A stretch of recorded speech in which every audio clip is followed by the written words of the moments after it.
All right, so hopefully you can see my slides now. Any idea who this guy is or what he's doing?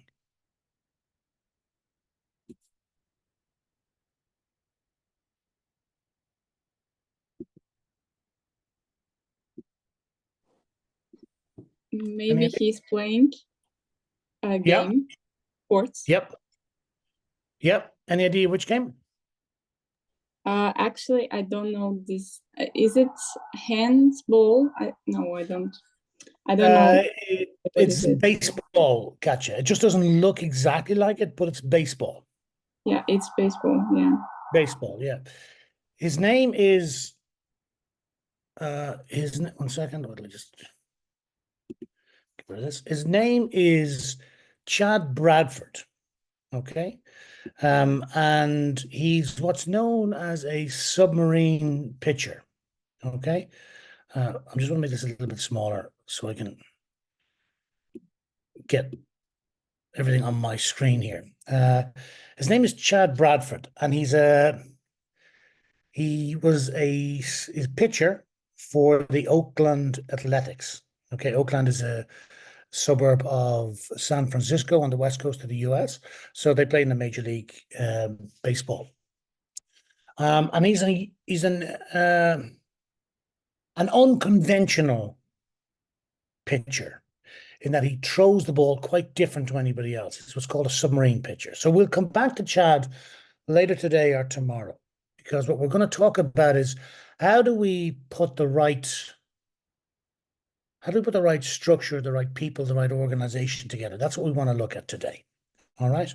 So our objectives for this class, this session, this program are that you will know different types of businesses and their ownership and different types of stakeholders. We're going to talk a bit about that today. That you will understand how businesses are organized. Again, we're going to talk about that today. And then next week, we'll be talking about how businesses achieve their target purpose, as well as identifying some legal, political, and social factors that can affect business. So we're going to loop back around to those last two next week, although we started talking about some of the organizational context last week. Okay. But between today and tomorrow, we want to talk about some of the fundamentals about business types and organization types. And they're two different things. Okay. Is that all right? Yes. Okay, good. So we have Giovanni's, Katja, Kelvin, and Madolo. Okay. So before we get started into those, let's talk about dinner. All right. So you guys are about 5 or 6 hours ahead of me if you're in Indonesia and Malaysia. You are well, you're only about an hour or so ahead of me, or maybe the same time if you're in Malawi. Madola, you're in Malawi, right? So your dinner is a bit further away. But for those who were 5 or 6 hours ahead in Indonesia, Malaysia, you're probably looking at your dinner in the next 2 or 3 hours, right? Yes, it's like 3 p.m. here. 3 p.m. Okay. So what's for dinner today?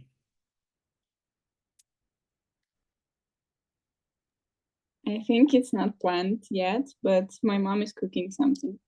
Okay, all right. So you're going to have a home cooked meal. So, and generally that's what we do. Okay, of course, sometimes we do what's in the picture. So what is this in the picture? This is a takeaway meal, isn't it? Yes, it's ordered food, I guess. Right, exactly. Order food and either collected or delivered.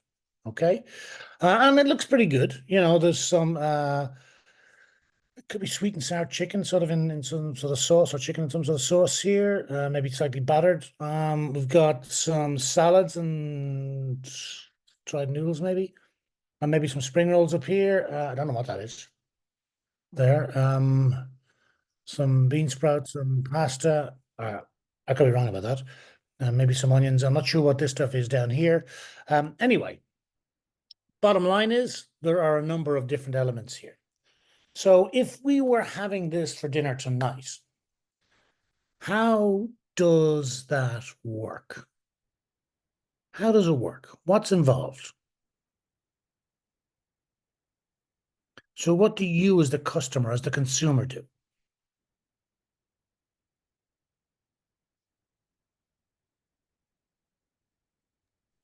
Maybe we would have like different tastes. Like one of them may be spicy, others more like usual, like general meal, and others would be like sausages or some that kind of stuff. Right, exactly, exactly. So we might order several different dishes, mightn't we? So Katya would order, she'll want one thing, Kelvin wants something else, Madola something else, Tio something else, and so on. So we might end up ordering, I don't know, 7, 8, maybe 9 different dishes or different elements. Okay. And what's going to happen then is, well, we order. How do we know what to order? What do we use? Maybe from what we like. If you like Chinese food, we might order that, I think. Yeah, right. So we might look at a Chinese menu. Okay. Bear with me. We might look at a Chinese menu.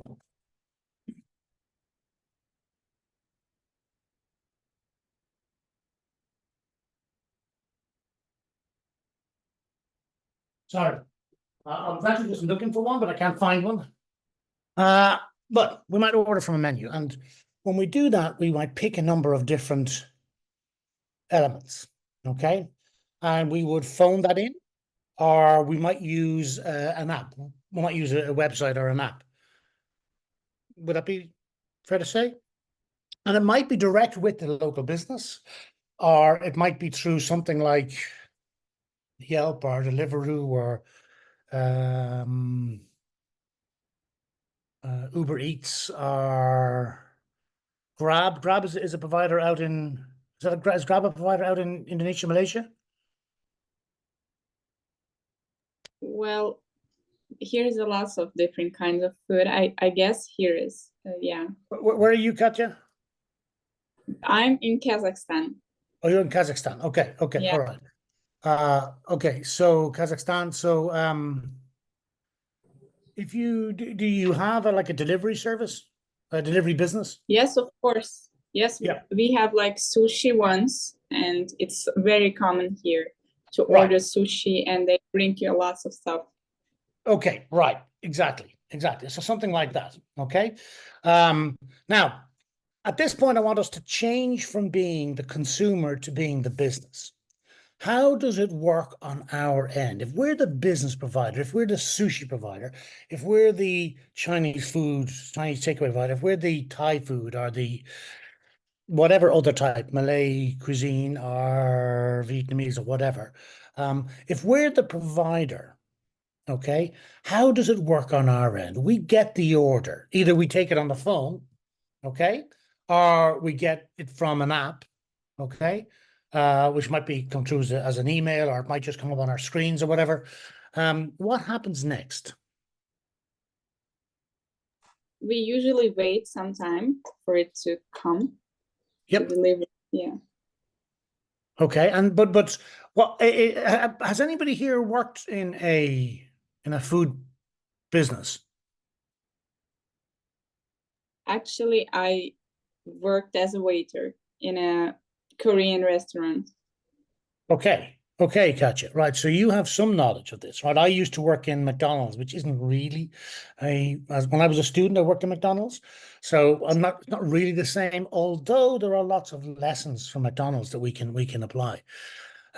So my thinking here is if you are a local business, a local food provider, you get the order.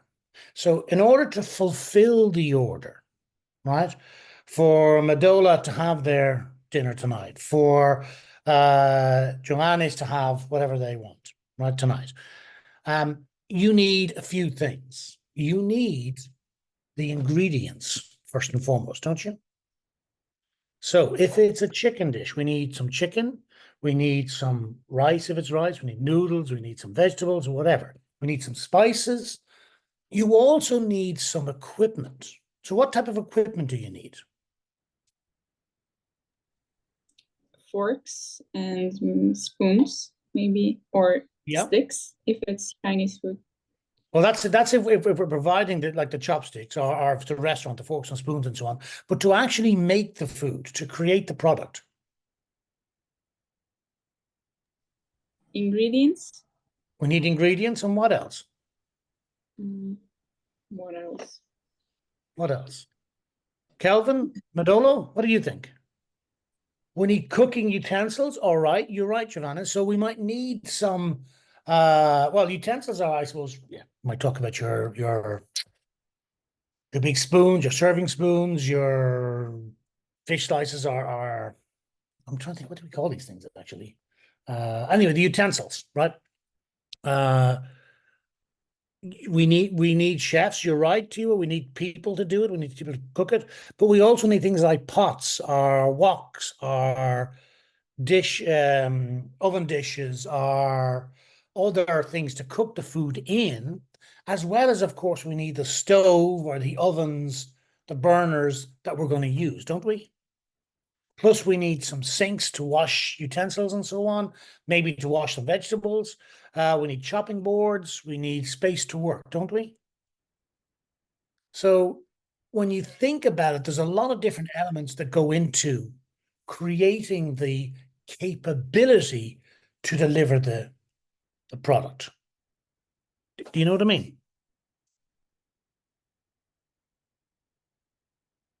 So if we order for delivery, right? What I want us to think about is, one second, things like, so what is required to fulfill the customer order? Okay.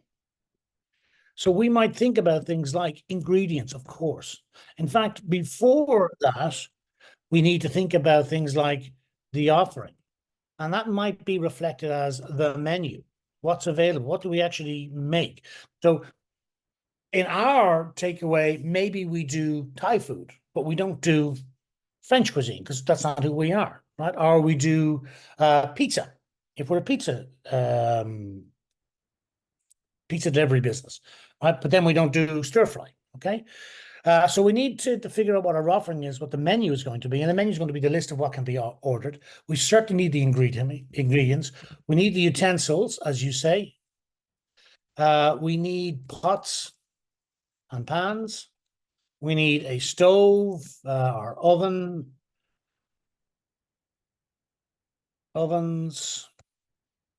or burners. Okay. We probably need sinks and workspaces. We need we need fridges probably. And we need storage. Okay. And we need people. Chefs, commie chefs, assistants, etc. Right? Would that make sense?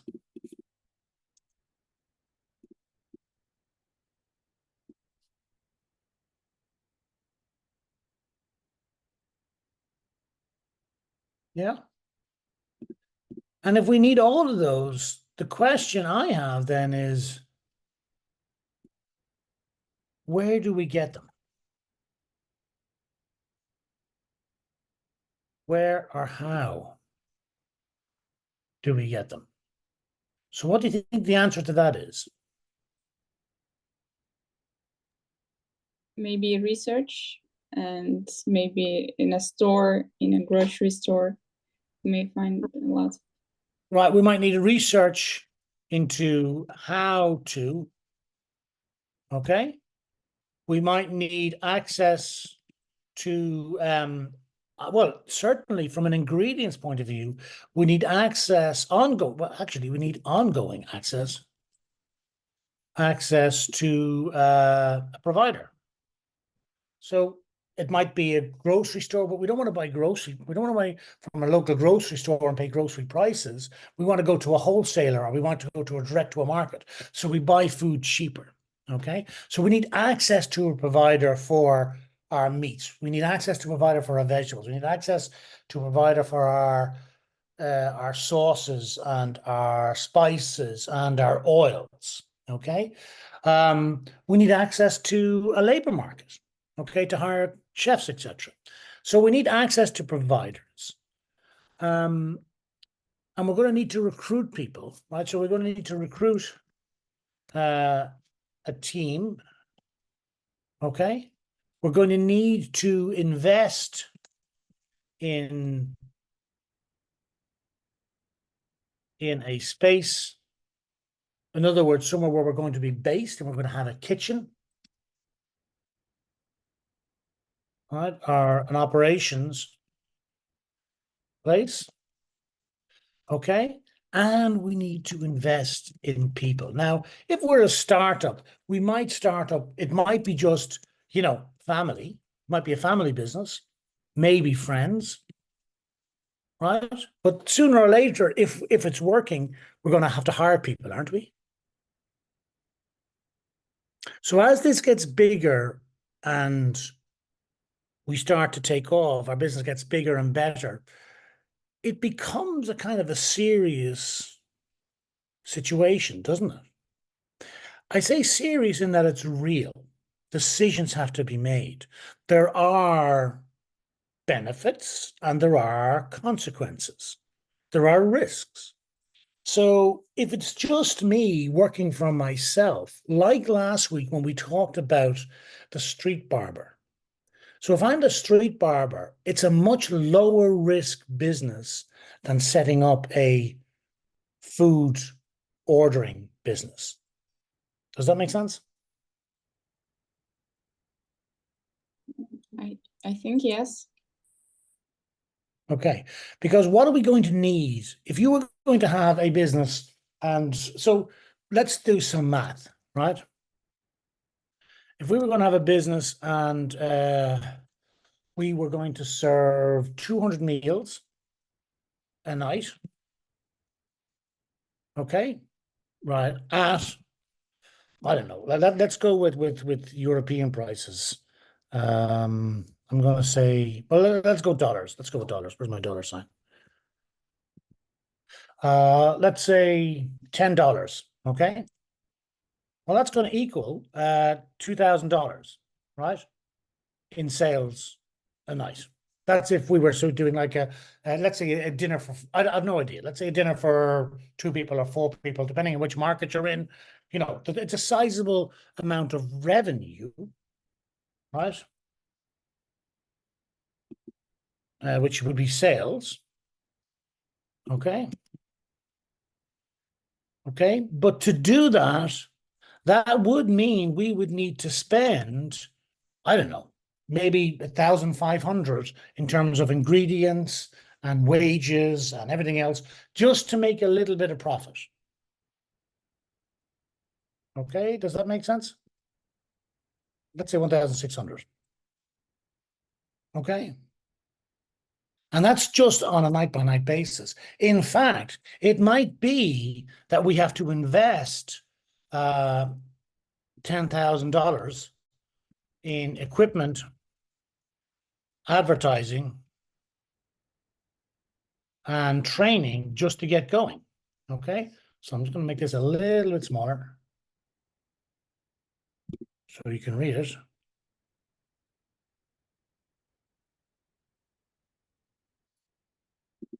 Okay, does that make sense? Yes, it makes. Yeah. Javanis, Kelvin, Madolo, are you guys okay with that?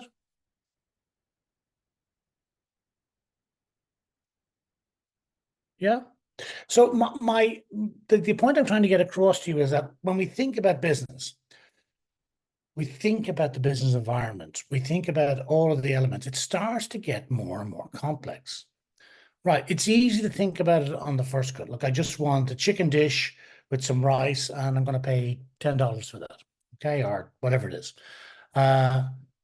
and that's not going to pay you. And you're going to buy, cost you a little bit of money to buy the ingredients to do the work, and you're going to make a little bit of profit. Okay, that's fair enough. That's easy to think of in that sense. But in reality, there's a lot more that goes into this in terms of delivering the product, in terms of the setup of the organization, because it's not just your dinner or my dinner.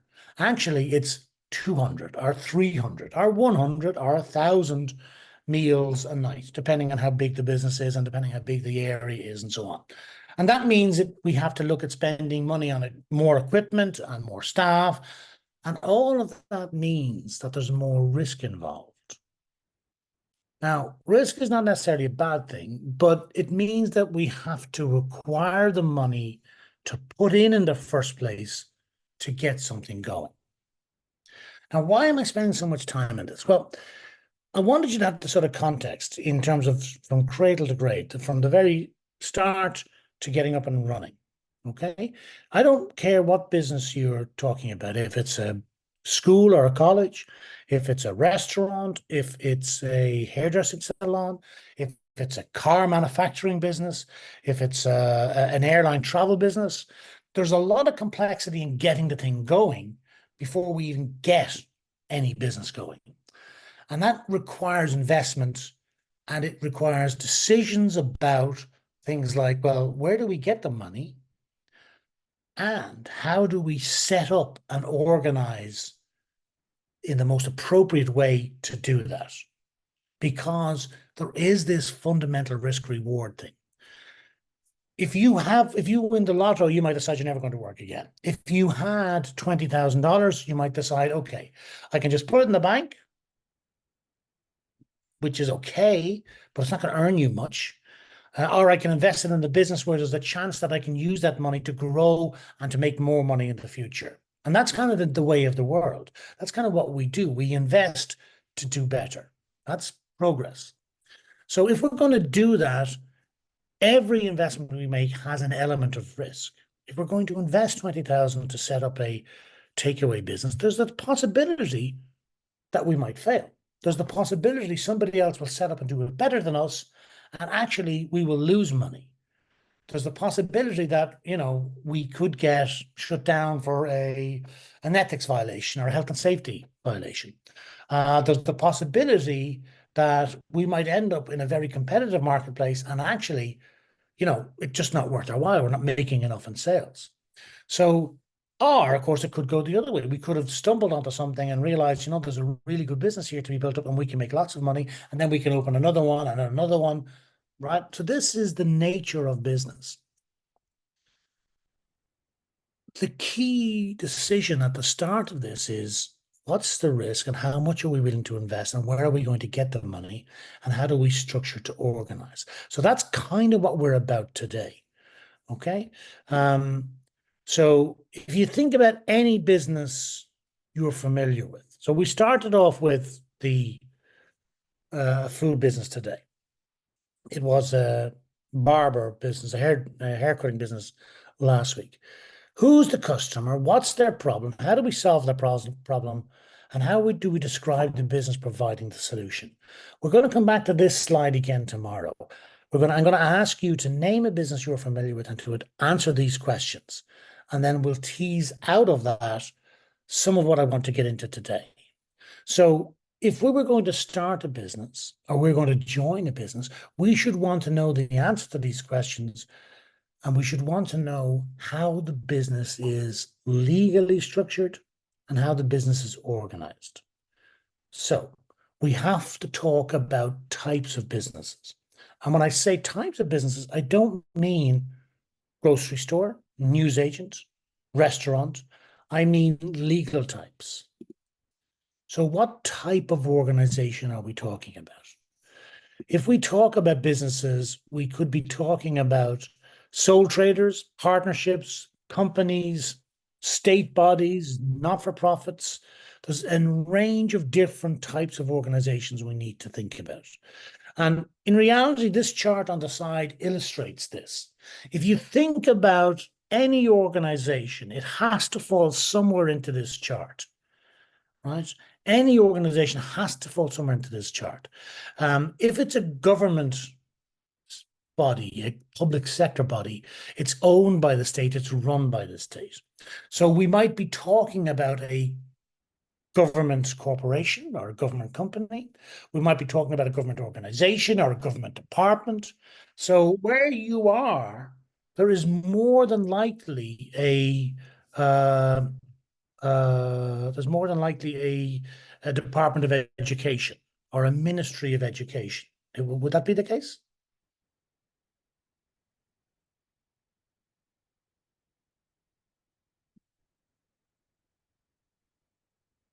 Maybe. Yeah. There's more than likely a Department of Health. There's more than likely a public hospital or a public health clinic somewhere relatively near to you. Would that be the case?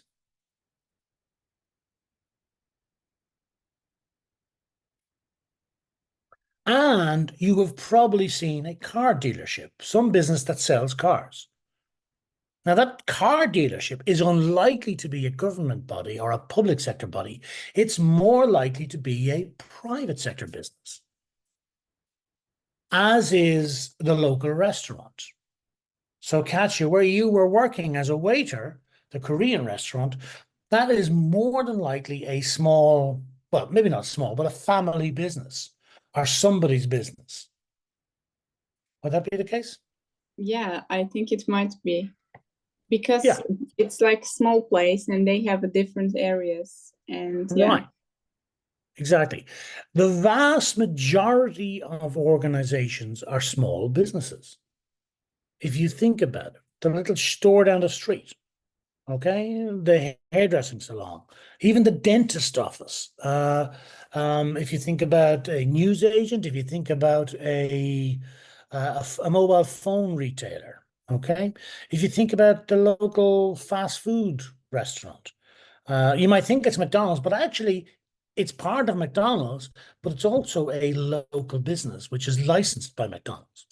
So there's lots of different alternatives, but in reality, the most businesses, most organizations fall into the small to medium sized category. They are small private businesses. When we look at a government department or a government company or a government service, that's part of the state, it's paid by the state, and that's a different type of organization. We put that in the public sector. Everything else is pretty much the private sector. Now, when we talk about the private sector and we talk about those businesses, there are different structures, there's different legal ways that people can set up in business. We can talk about sole traders, we can talk about partnerships, we can talk about limited companies. And limited companies can be private limited companies or public limited companies. Certainly in my part of the world, they can be. And then we can have non-government organizations, which are, if you like, organizations that are set up for to be charities or to be not-for-profits or to do other things. They may get some funding from the government, but they are not of the government. They may be set up as a company, but they have a not-profit ethos. So if you think about somewhere like Greenpeace or Oxfam, which is a big international charity, or some other local, the International Red Cross or the International Red Crescent or Médecins Sans Frontières. Okay, these are all actually relatively large organizations, but they're not for profits. So they belong in the private sector, but we treat them slightly differently to businesses. Okay, so if you look out your window, okay, and you see a bus going by. That bus may be part of a government service, which would put it in the public sector, or it could be a private business which runs a bus service, which, if it's a bus service, is probably a private limited company, maybe a sole trader, but more likely a private limited company.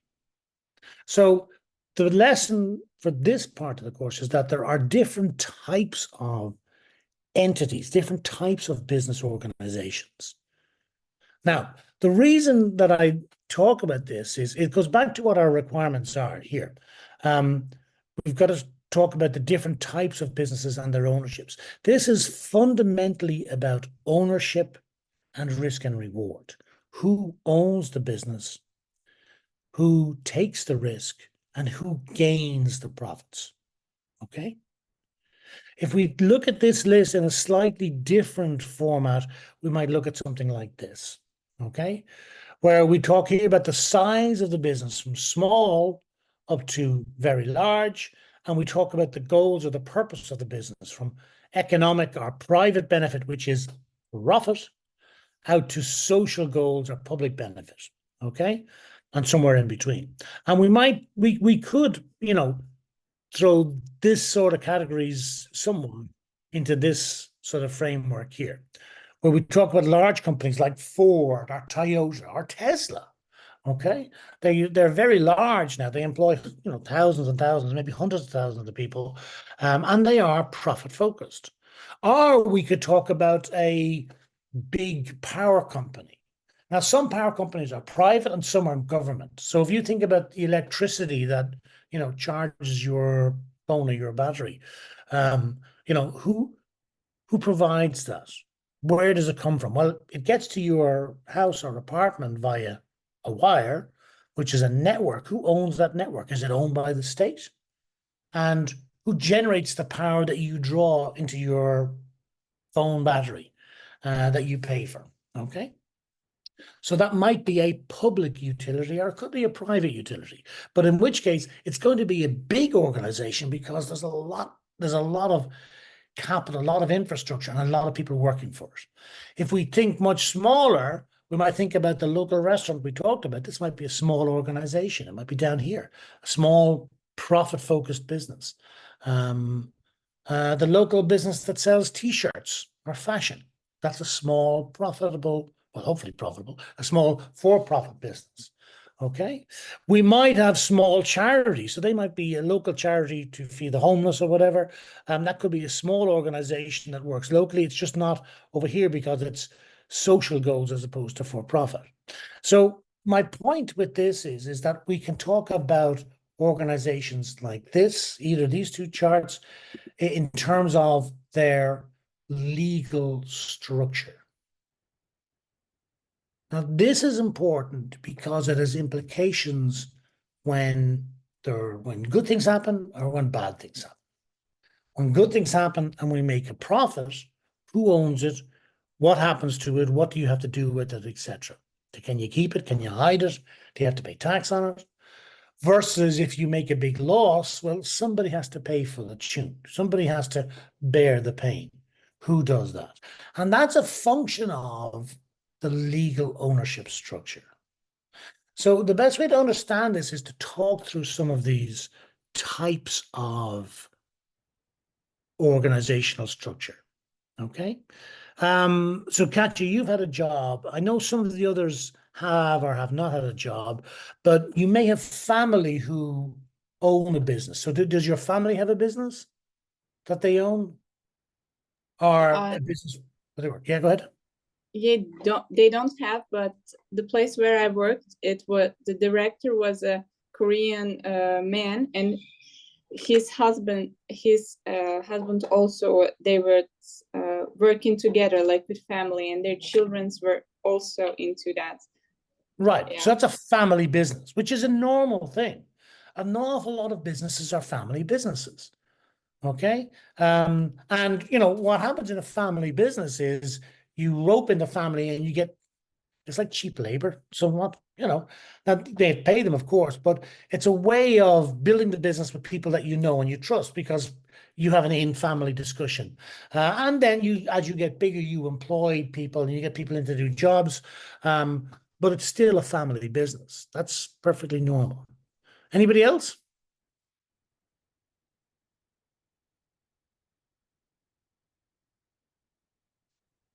No?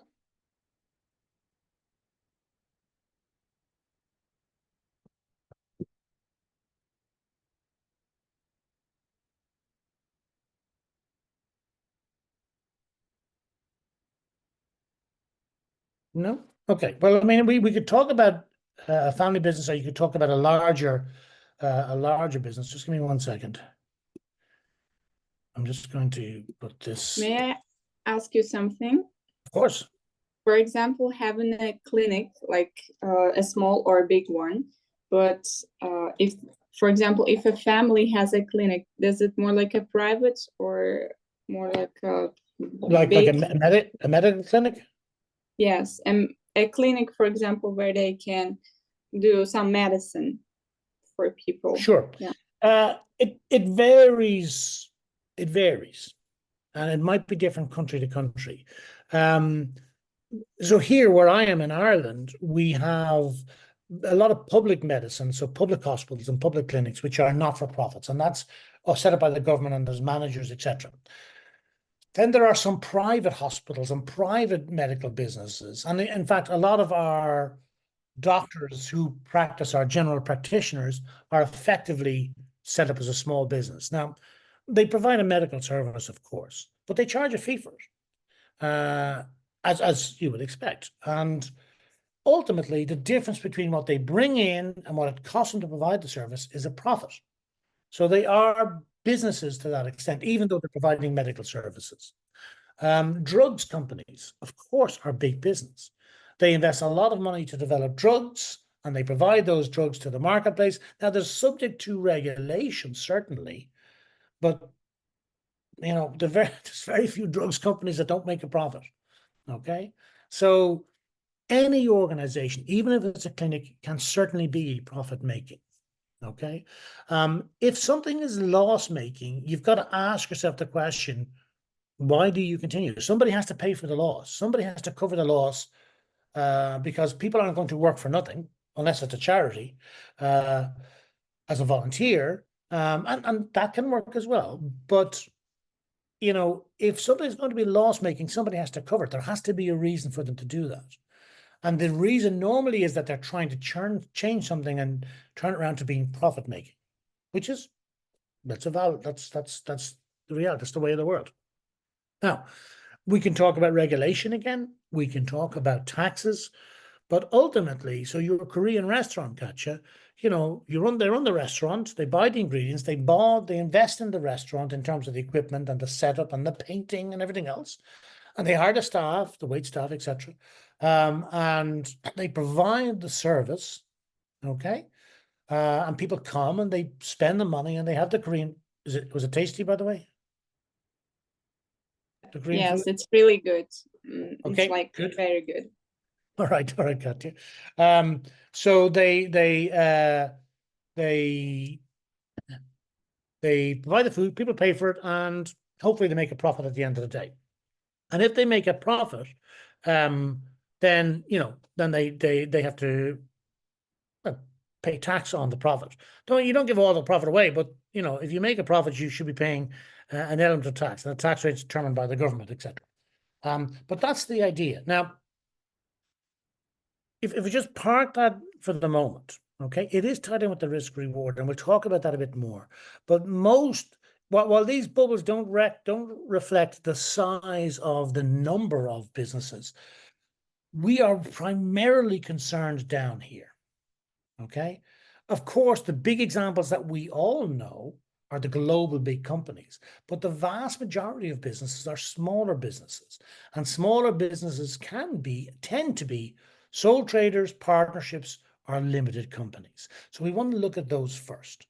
Okay, so when we talk about business, the first overwhelming number of businesses are sole traders. I'm a sole trader in some work I do. I have a business that I do, and I do work. And in that business, I'm a sole trader. I charge people for my time, for my outputs. They pay me. I have my expenses. I pay expenses against them. And hopefully that small business makes a little bit of a profit. Okay, so the most basic type of businesses that they are sole traders. About 80% of the businesses in the UK, about 70-80% of the businesses in Ireland. Okay. In this case, the business and the individual are one and the same. I am my sole trader business. It might be business. It might have Alchemy, for example, is the brand. That's my business, but it's indistinguishable from me as a person from a legal point of view. I'm a sole trader. I set up, it's like having a shingle out there or a shop front, and this is my business. Okay. Now, that does not mean that I couldn't employ people. I could have a staff of 10 people. So your Korean restaurant could be owned by one of the people as a sole trader, and they bring the family into work in it, but it might be the sole trader owns the business, is indistinguishable from the business, and has family working there, as well as having other people working there. That's perfectly normal as well. So a sole trader business is the easiest to set up from a legal point of view. It is the least amount of formality in it. And it's the most prevalent type of business. But there are problems. The first problem is, as a sole trader, you're kind of limited in how far you can go. Because the business, the investment required to get the business up and running has to come from you, the individual. So you have limited capital to expand the business. So unless it's a very, very profitable business, you don't, unless you're a very, very wealthy individual, you don't have the resources to keep pumping in to expand the business. So it is limiting in one sense. The good news is you don't have to stay a sole trader, but we'll talk about that again. So the first thing is that when we talk about sole traders is that, yes, anybody can be a sole trader. Anybody can set up a business. Minimum formality. There's no legal distinction between you and the business, which gives rise to the second problem, unlimited liability. So on the one hand, we've a less, as a sole trader, we have less opportunity to invest and grow the business. And the second problem is that because we are indistinguishable for the business, if the business fails, I owe, if the business owes lots of money, I owe lots of money. I have unlimited liability separate from the business. Does that make sense?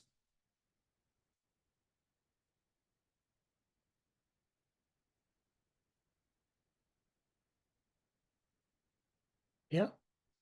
So if Yes. you set up a business and it fails, and people come looking for their money, they can chase you for the money. Okay? Because there's no distinction between you and the business as a sole trader. So now look, there are benefits here. It's the easiest to get up and running. It's the one where you have most control over what you're doing. Okay. Minimal formality, all of those are positives in one sense. But there are some drawbacks. Now, the reality is if you set up a business as a sole trader and you grow and you develop the business and you're hiring staff, the logical thing is to change the business from being a sole trader into a limited company where you get the benefits of limiting your liability. But we'll talk about companies in a minute. So the sole trader, easiest, most businesses are like this, minimum formality. You're in control, but you are generally hampered in terms of your ability to grow the business, and you may have potential difficulties in terms of unlimited liability. There is a version of this, of a private business, which is unlimited, which is not a company, where you can get some more investment into it, but I think it's the worst type of all businesses, to be honest, and that's a partnership. Now, a partnership is where you have a partnership between two or more people who agree to set up a business between them, but they don't do it as a company. It's a partnership agreement. So if myself and Madola set up a business together, we agree to set up a business, we agree to work together on a business, and we get it up and running. That's great because we have a little bit more money we can put into it because we're sharing the burden. We've got more, involved from both of us, so we increase our capacity, if you like. And that all sounds good. But the problem is, because we are not a company, we are effectively the same as a sole trader. We still have unlimited liability. We can't limit our liability. If the business fails, we both owe the money. And here's where it gets worse. If we're in partnership and the business fails, and I decide, here, I'm not having any of this, and I just run for the hills and disappear, Madolo is left owing all of the money, even though I should owe some of it too. So the problem with a partnership is that there's unlimited liability, and it's called jointly, the partners are jointly and severally liable for all of the debts of the business. We don't owe the money in our share of the partnership, we technically could owe all of the money if the other partners can't be found. So there's a huge risk with this. The other problem with partnerships is, how do you remain friends? Okay. So I don't know if any of you are married, okay, or not, as the case may be. But the downside is when a marriage fails, it ends up in divorce. Most divorces are not that amicable. There are winners and losers. And a partnership is a form of marriage in one sense. Now, it's not a legally marriage by any means, but where we, when we set up in partnership with one or more people, so we can have more than, it can't be more than two people. It could be a partnership of 5 people or 15 people. It is a bit like a marriage in that it can break down. And if it breaks down, it's going to be acrimonious. It's going to be difficult. So it's hard to remain friends when a partnership breaks. And that means that there are rows over who owes what and who does what. And like any divorce, you know, the row will start before the divorce actually happens. So we end up in divorce because we can't make it work together. So there are difficulties arising. The same thing applies with partnerships. When we've got 2 or more people in a partnership, and quite often family businesses are partnerships too. We can, of course, combine our resources and our expertise, but we have to figure out a way to work together effectively. And I think it's one of the hardest forms of business, the hardest types of business organization. It's, in my view, the riskiest. Unless you have a prenup. Do you all know what a prenup is? Have you heard the term prenup? Started out as an American thing. A prenup agreement is, let me see, who had a prenup? Is a prenup agreement is a prenuptial contract.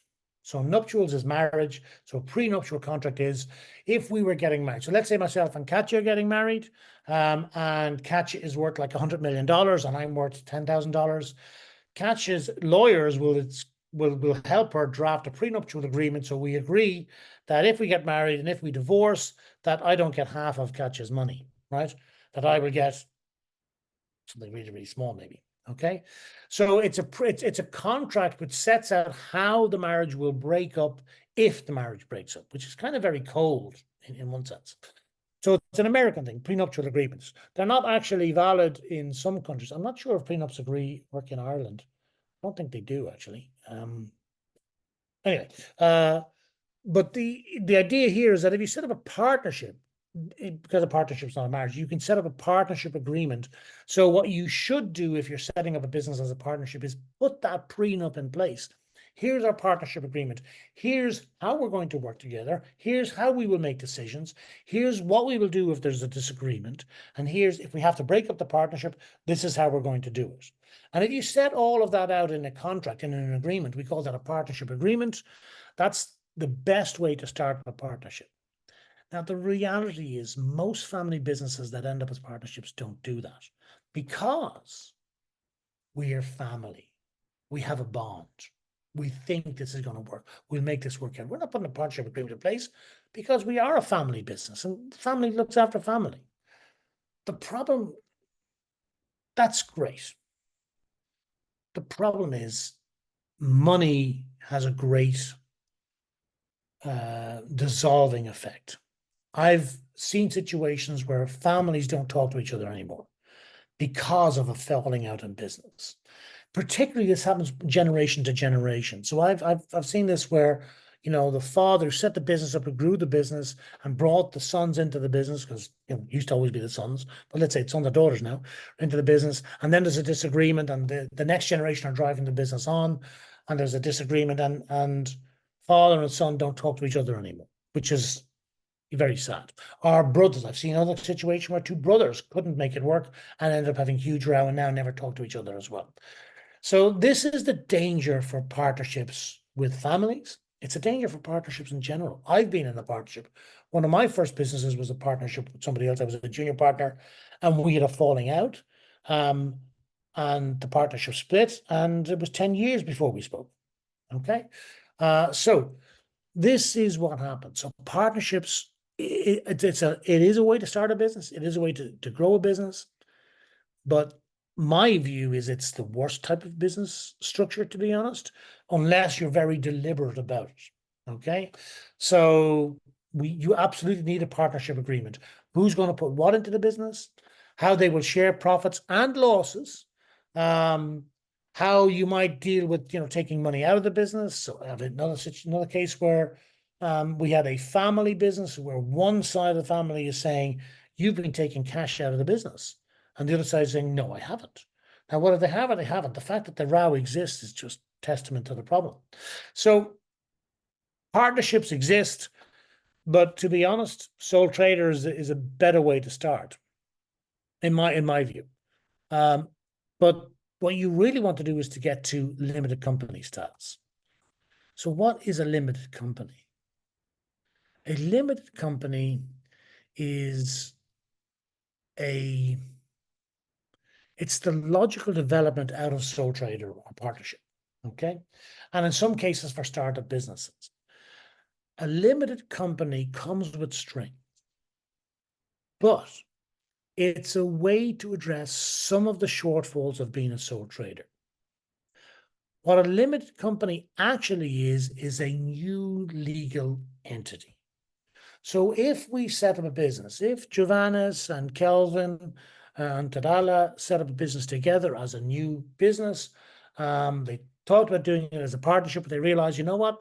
Let's just do it as a company. We'll form a new company where we each own a third of the shares. Okay.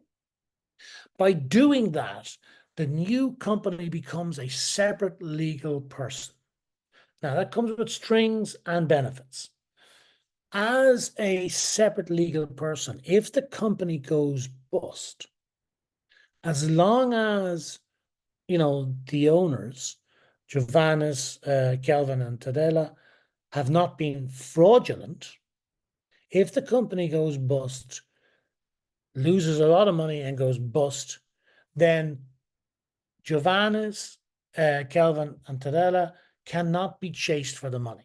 Their liability stops at the company. They can only lose the capital that they have invested into the company or the capital that they promised to the company. They cannot be pursued for the debts of the business that can be taken from their own personal wealth. That doesn't happen. It can't happen. So a limited company creates that vehicle that provides a protection for your personal assets if the company fails. Now, it's more formal, and therefore there are more strings involved. So if you set up a company, the company has to make annual reports, and those reports are available for anybody to look at. So it has to be more transparent, but that's the price of getting the limited liability. So we call these limited companies because it's a company which conveys limitations on the liability of the owners of the company. Does that make sense?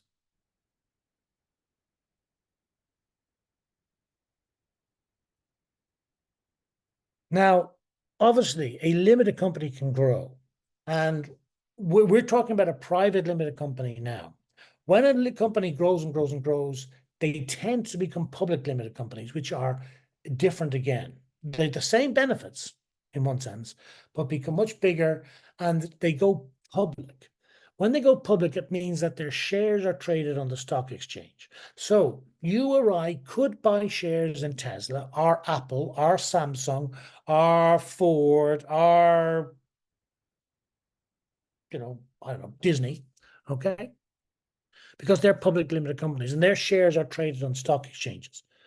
And that's a way for companies to grow, to gain more capital and investment. And the more investment they get, the faster they can develop, the more they can buy equipment, they can buy other companies, etc., and they grow and they grow and they grow. And that's what happens with big companies. They tend to be public limited companies. And there are more obligations in terms of relevations and reporting and so on, but they're effectively the same as a private limited company. It's just private limited companies are smaller. Okay. It must publicize limited companies that have grown. Is it a must to publicize it? Well, the thing is, it's a good question, Mado. If you're a company, private or public, you have reporting obligations. Okay. Now, there are some minor exceptions. We'll park those for a minute. But in general, if you're a private limited company in Ireland, where I live, in the UK, which is next over, in most of the countries, that means you have to make an annual return. An annual return is you have to sort of prepare your annual accounts and submit them to some regulatory body or other. In my case, in Ireland, it's the Companies Registration Office, the CRO. And you submit your accounts to the CRO.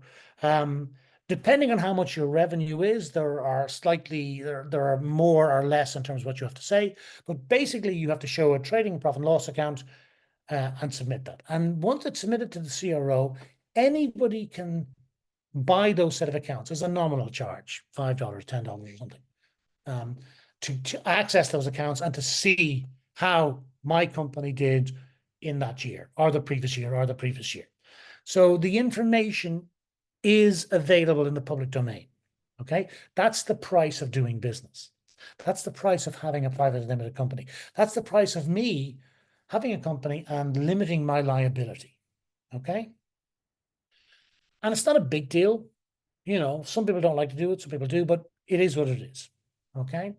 If I'm a public limited company on the New York Stock Exchange, for example, there are additional requirements. They have to do quarterly reports, okay? And they have to submit certain forms. So we won't do it today. We'll look at it tomorrow. We'll look at a couple of examples of those forms that are in the public domain, and they can be a couple of hundred pages long in terms of the detail of what's required. Obviously, the bigger the company, the more information. But that's the price you pay in terms of putting out your information for getting access to those capital markets or for accessing that limited liability. You still have to comply by the rules. If you break the law, and it's a limited company, and if you break the law, what we call it, the veil of incorporation can be lifted, and they can come after you personally for the debts of the business. But if you don't break the law, you know, that's it. You get the protection. So that's kind of what we're looking at now. The key benefit is this limitation of liability. The original idea of a limited company goes way back, and some of them were charters from the Crown in England and so on. It was a way to encourage industrial development. In other words, we're saying to people, listen, if you invest your money in this vehicle, we can use that to grow the business. And if it fails, well, you're insulated. You don't have to pay for the debts of the business. That was the original idea. And it was a way of encouraging people to invest more, to grow businesses, to grow organizations, to grow the economy. That's the idea. So look, we'll park it there and we'll pick up on this tomorrow, and we'll go through this a little bit more. And then we'll also look at the pragmatic structure of business. So these are the legal structures. Then we're going to talk about the organizational approaches, how we, decide who does what. Okay? Is that all right, folks?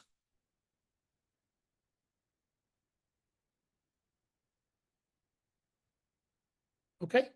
All right. See you tomorrow morning, same time. Thank you. Bye-bye. Thank you. Thanks.